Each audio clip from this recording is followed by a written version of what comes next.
দক্ষিণ আফ্রিকার কালো একটা ছেলে দেখলাম, হেলান দিয়া নবী রওজার দিকে তাকায়া তাকাইয়া চোখের পানি ফালায়া ফালায়া কান্দে। এই কালো ছেলেটা হেলান দিয়া নবীর সবুজ গম্বুজের দিকে তাকাইয়া চোখের পানি ফালায়া ফালায়া কান্দা কান্দা নবীর জানান দিতেছে, নবী গো,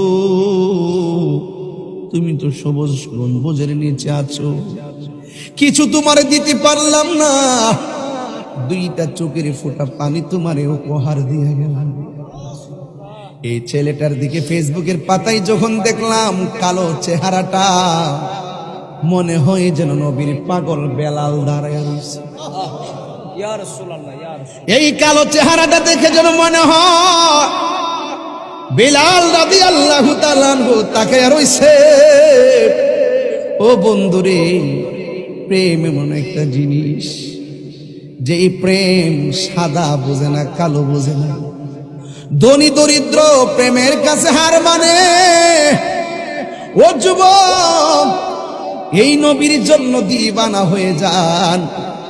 আমার নবী, আপনার নবীর জন্য যদি এলাকা থেকে দুইটা চোখের পানি ছেড়ে দিতে পারেন, রাত্র 2:30টার সময় বইলা দিয়া যায়, ওই নবীর জন্য যদি দুইটা চোখের পানি ছেড়ে দিতে পারেন, মদিনায় যাওয়া লাগবে না গো, মদিনা ওয়াহালা তোমার বাঙ্গা করে হাজির হইয়া দিদার দিয়া জীবন ধন্য করে দিবে। এই জন্য যুবক, মদিনা রে মদিনা,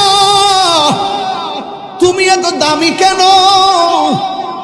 মদিনা বলে নবীর কদম লেগেছে বলে আমি দামি হয়েছি। ইবাদতের কাবা হলো মক্কায়, আর প্রেমের ঠিকানা হলো মদিনায়। কথা কোন ঠিক কিনা? আমার নবী, আপনার নবী বলেন, যেই ব্যক্তি আমি নবীর রওজা মুবারক জিয়ারত করবে, আমি নবী তার জন্য সুপারিশ করা আমার জন্য ওয়াজিব হয়ে গেল। সোনার